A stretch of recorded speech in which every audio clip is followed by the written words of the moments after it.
the New International Version. And so the verse I'm getting ready to read, the title says, The Fulfillment of the Law. And it says, Do not think I have come to abolish the law of the prophets. I have not come to abolish them, but to fulfill them. For truly I tell you, until heaven and earth disappear, not the smallest letter, not the least stroke of a pen will by any means disappear from the law until everything is accomplished. Therefore, anyone who sets aside one of the least of these commands and teaches others accordingly will be called least in the kingdom of heaven. But whoever practices and teaches these commands will be called great in the kingdom of heaven. For I tell you that unless your righteousness surpasses that of the Pharisees and the teachers of the law, you will certainly not enter the kingdom of heaven. Man, this is something, to be honest, I really need to chew on this to really gain its full understanding. But just straight off the bat, what I'm thinking is God is serious. He's serious about what he wants from us. And I see here, it's like, what's that saying? You can't straddle the fence. Like you got to either be hot. Mm-hmm. You can't be in the middle. I mean, forgive me if I'm wrong, but that's kind of what I'm seeing here. It's just like you're either going to follow me fully or you're not going to follow me. If you exemplify that, that's what God is looking for. And if you don't exemplify that, then I mean, you won't inherit the kingdom of heaven. So we got to be. We know we have our sins. We do mess up. That's not what I'm talking about. But as far as getting back up and we're running this race, you fall, whether it's a hurdle or whatever, and you drop what's the thing that you're doing the relay? Oh, the baton. Oh, the baton. Man, dude, I have so much anxiety about that. Every time I did the relay, I always dropped that thing. I had so much anxiety. But I was pretty fast, so I was able to either win or come in second place. But I always kept getting up. So what I'm just trying to say is like that example, it's not that we're not going to mess up. We just get up and keep running that race until we're finished.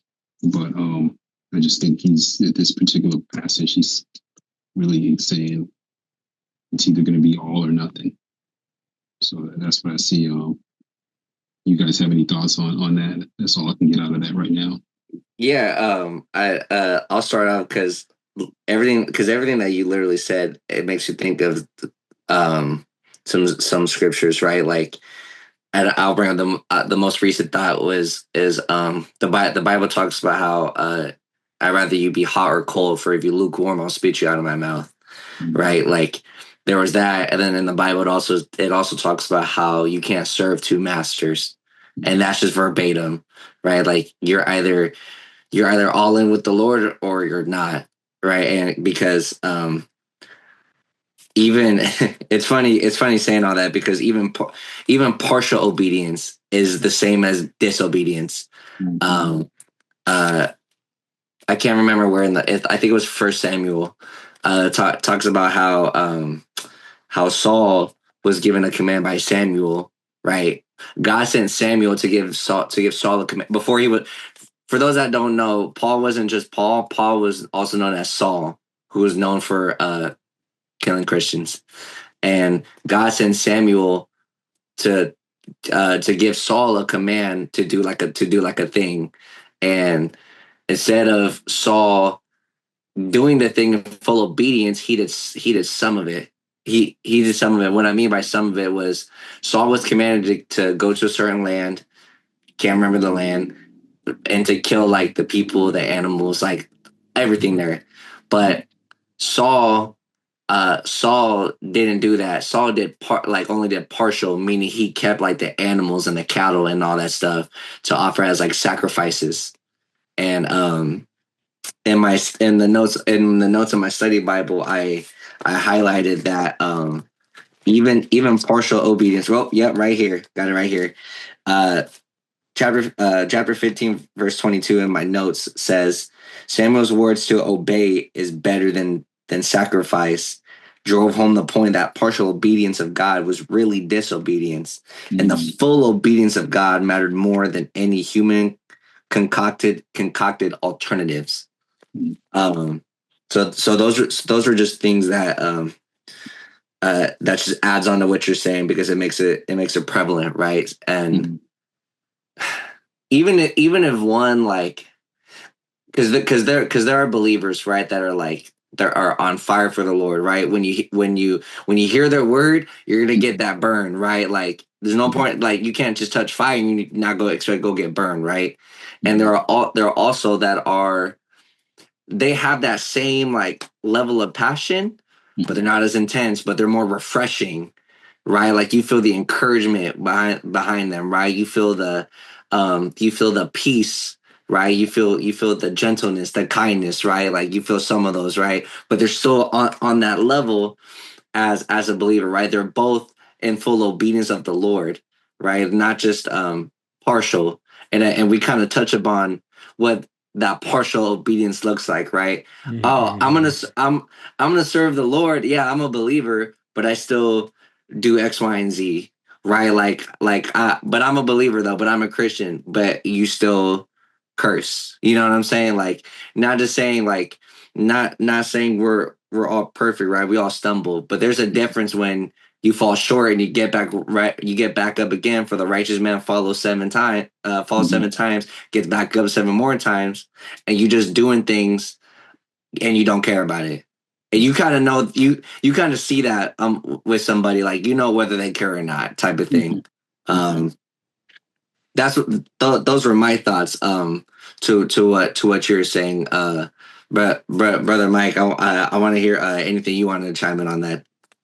Yeah, I think similar to Anthony, this one, I won't say it's confusing, but for me, I think I have to think about it a little bit more. But one thing that did stand out from what he was saying was, and we talked about it in another episode, and you briefly touched on it, Larry, just not being lukewarm for God. It's either you're going to be all in or you're not. It's either going to be all in or not. And I mentioned this in the previous verses.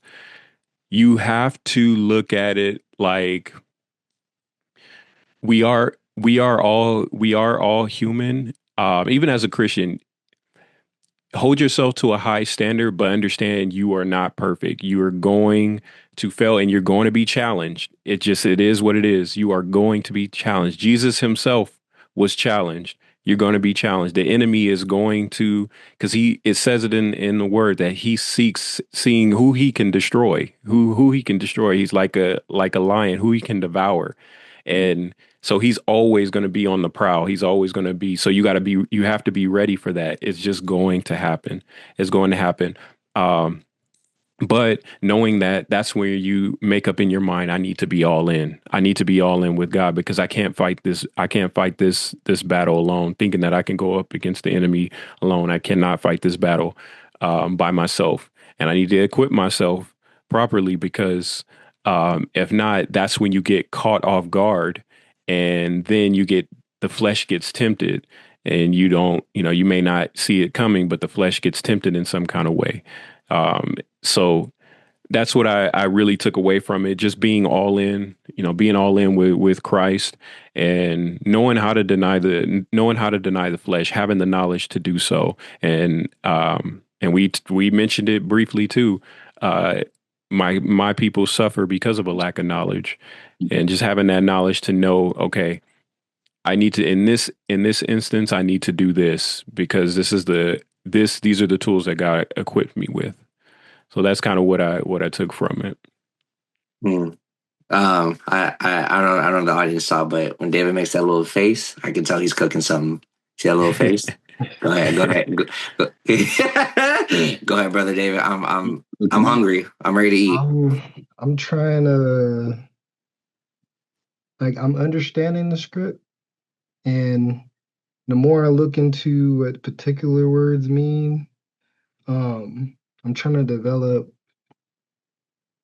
the correct words to say because I'm starting to understand it better as we discuss and as I read more. but I'll go by verse. Like for 17, for instance, when I read through it, do not think that I come to destroy the law or the prophets. I did not come to destroy, but to fulfill, meaning that whatever has been kind of set in stone to what it how stuff is laid out here, like he didn't come here to mess up what's already here for us, but he came to fulfill. So like the prophets, which it would be the Old Testament and everything in it that predicted his birth and everything for so he came not to disturb that or anything or any not one word that they said, he just came to fulfill. So that's my understanding for 17.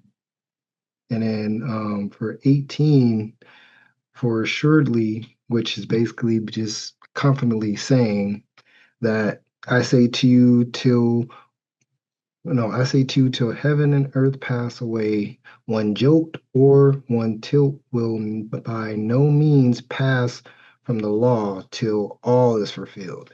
And those two words that definitely got me. I had to look those up, which basically means a small amount or taking quick note of. So like, don't matter how small of what was said, it's all going to be fulfilled, and heaven and earth will not pass away until every single thing has been fulfilled. So that's how I understand it once I had an understanding of what those words meant. And then 19, um, when it talks about therefore break one of the at least of these commandments and teach men, so shall be called least in the kingdom of heaven.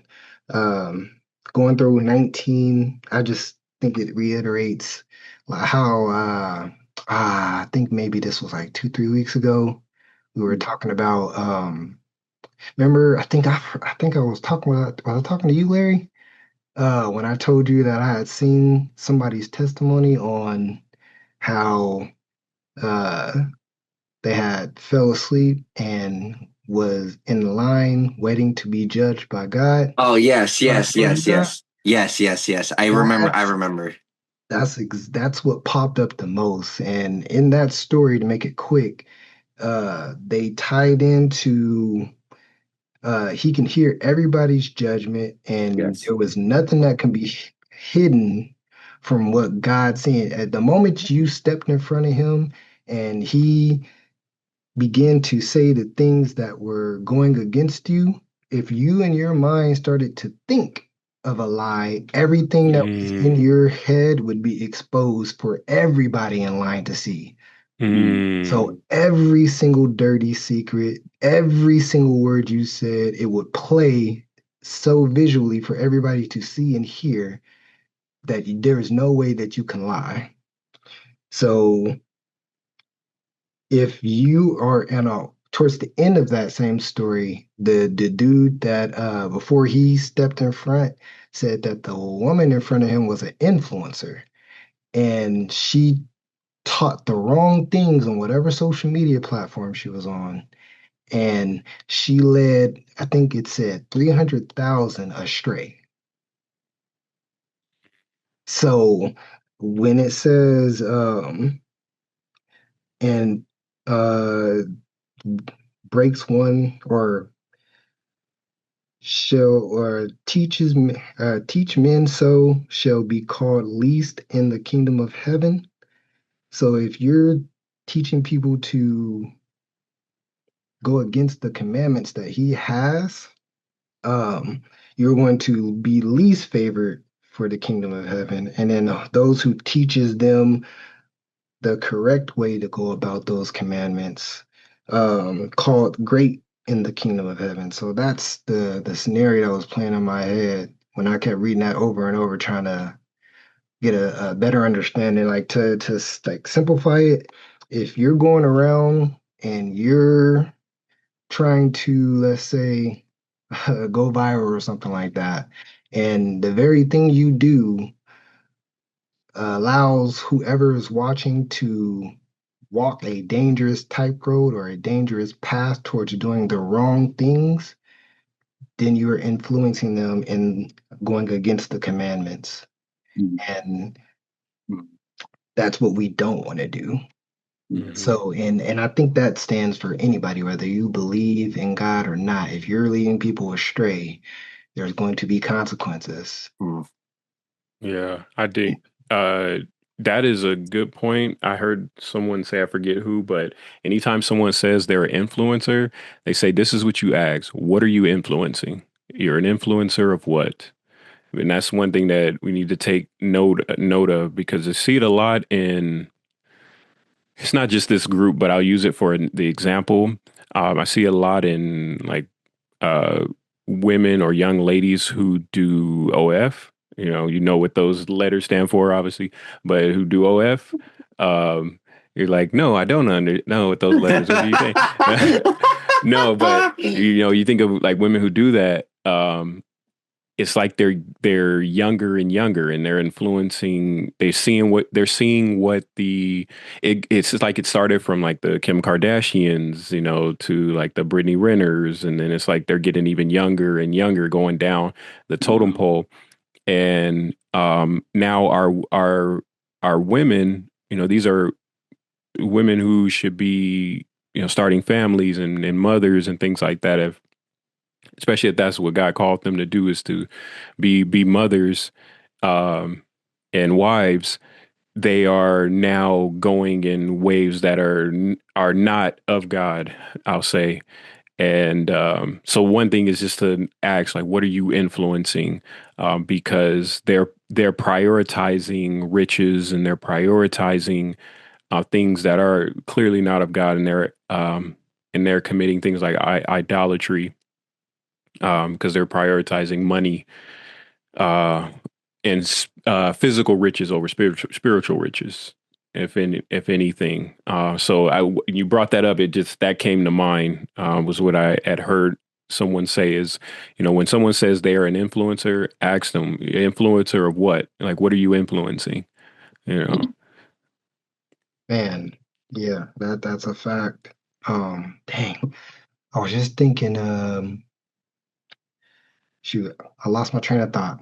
I Well, have something I was that, I was actually gonna say too, like, for like, whoa, apparently I'm still going through puberty. My voice just cracked. If you, like, I want people to like understand that, like, because they heard a couple, for those I heard a couple of times, right? Like, confusing, like, got to chew on it a little bit, like that's part of like the thing about the relationship with the Lord, right? Is that you meditate on His Word, right? Like, because sometimes you like how with good steak, right? When you eat a good piece of steak, right, and you chew on that a little bit, right? You kind of linger that while you're chilling, while you're like hanging there.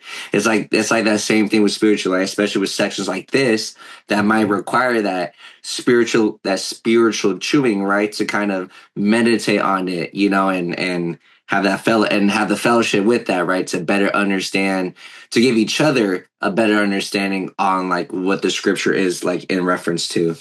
Um, and what you're saying, Mike, using that example was a good point, right? Because the Bible talks about how where your treasure is, that's where your heart is, right? Like if your treasures are in the physical things, your heart will always be on the physical things. And we know what happens when it comes to those physical, tangible things.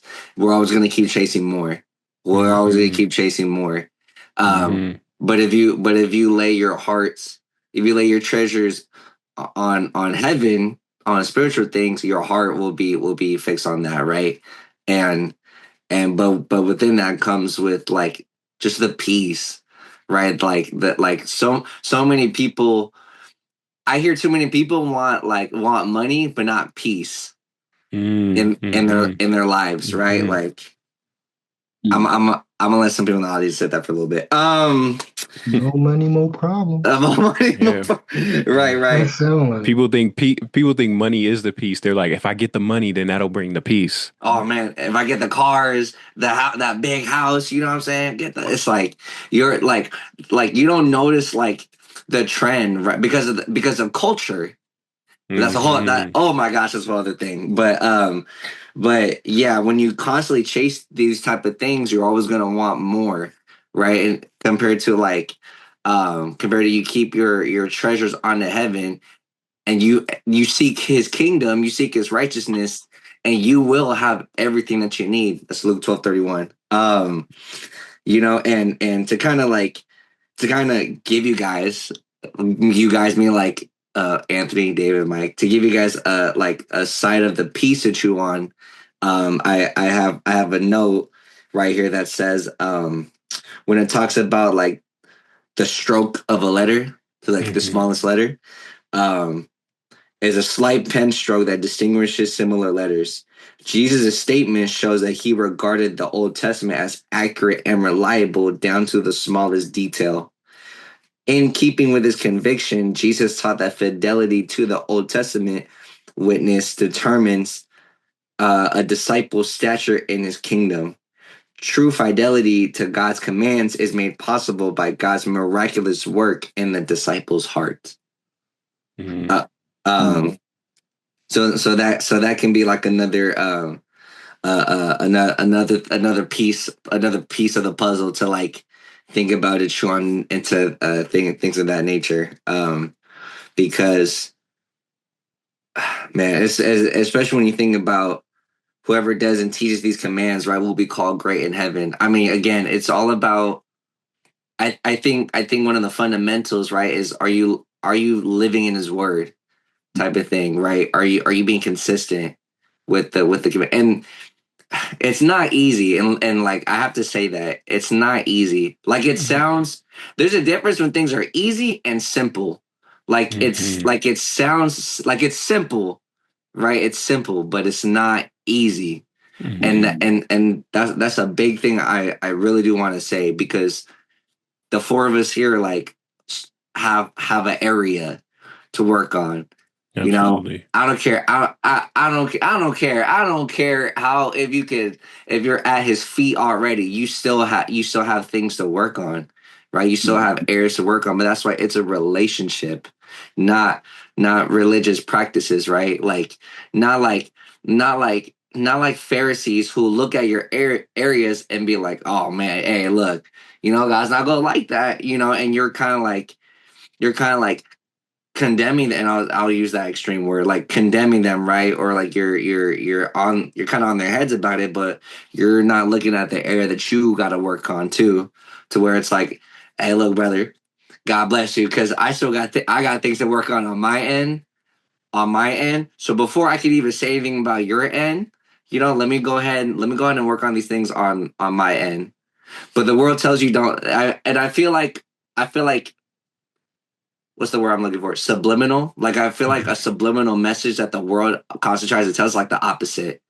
It's like let's look at everyone's faults so that we can be like, hey, I'm not doing that. I'm good. Hey, like but at least I don't do that. But it's like that's not the point, right? Like it's not the point. Because we're all, Lord, please forgive me. The gospel is for everybody. It's for everybody, literally for everybody. Every and I pray that the audience hears that. Like when I constantly saying it's gospel is for everybody. So where does that lead you? To the foot of the cross again, right? And to let's go back to the drawing board, and just continue and just keep working on. Let's improve on this relationship with the Lord, and what does that look like in a practical sense, right? Like you tell me, are you jealous? Do you have jealousy in your heart? Do you lack vulnerability with people? Are you dismissive? Because that's one of my things. I tend to be dismissive towards people. I tend to lack vulnerability to people. I tend to lack emotional availability to people. But I I know you weren't. I know you weren't there on Tuesday, brother David, for our men's fellowship. But I was telling the brothers at the church, like, I'd rather be a believer that you could respect, type of thing, that you could respect when I tell you of like my faults. I'd rather you respect me for that than to like than you like go off of this bravado like I have it all set and all that stuff because I don't. But guess what? Oh man. I'd rather you respect the fact that I'm living in my truth and I'm upfront about the things that I'm lacking in, that I constantly need prayer in. And what that looks like, literally what that looks like practically is like, Lord, I'm so sorry. Help me and forgive me. Give me all of you so that instead of me just intellectualizing sin, meaning doing the research on and the psychology behind why like people like me do the sin, instead of me doing all that, help me, forgive me, and help me kill the actual sin. In other words, come in agreement with what you say so that I stop doing it and I can repent, type of thing. Yeah. Yeah.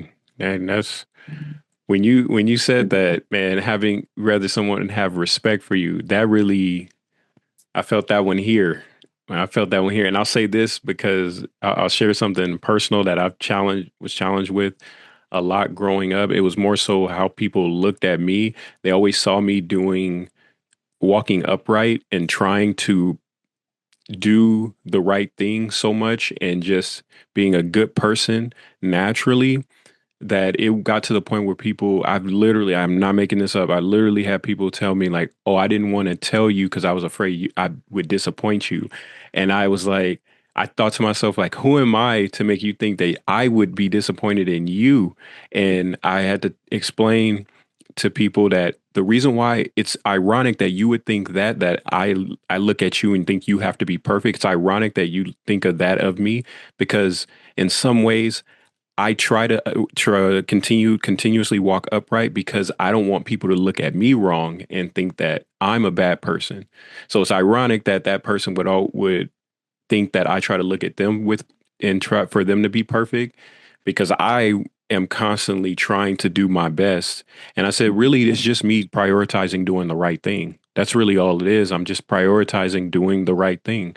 Um, so a lot of people would see that and I'm like, I'm not doing it because I want you to be perfect or, they're like, oh, I'm afraid I would disappoint you. And I'm like, I'm nobody for you to try to live up to or try to, I am nobody. I am nobody. Like really, I humbly say that I am nobody for you to think that I would be disappointed in you. We are all on our separate walks and we are all trying to do the right thing and we're all going to fall short. I fall short a lot, even if it seems like I have it all together, I fall short a lot. Mm-hmm. uh, whether it be through my thoughts, my actions, I fall short a lot. So it was interesting just with you saying that because I was looked at like that in that way for most of my life.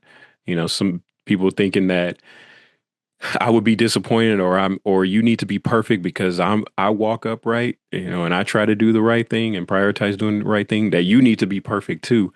And I'm like, no, you need to point that energy towards God. You should be trying to align yourself with him, not me. Michael isn't anybody. I'm trying to be a representation of him, but Mm-hmm. Michael is nobody. You need to be trying to align yourself with him, not me thinking like that you're going to disappoint me. You need to be focused on disappointing God, not me. Mm-hmm. So, Mm-hmm. Mm-hmm. Mm-hmm. Man, I absolutely. Oh my gosh, no, those were because what that does is because what happens is you kind of like subconsciously, and this is what I'm realizing through therapy, that because of things like that, you subconsciously like try to try to like you try to hit this like unrealistic expectation that's placed on you, mhm. and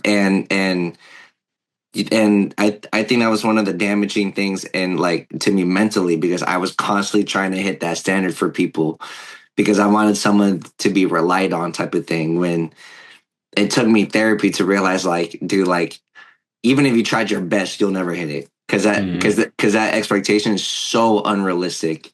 It's unrealistic, So and like that's and you just touched it right there at the end, right? Go get right with the Lord. Go align yourself with the Lord, because um because you come to Him for those who are heavy burdened, right? And those who are laden and heavy burdened, for I will give you rest. For his burden, his yoke is light.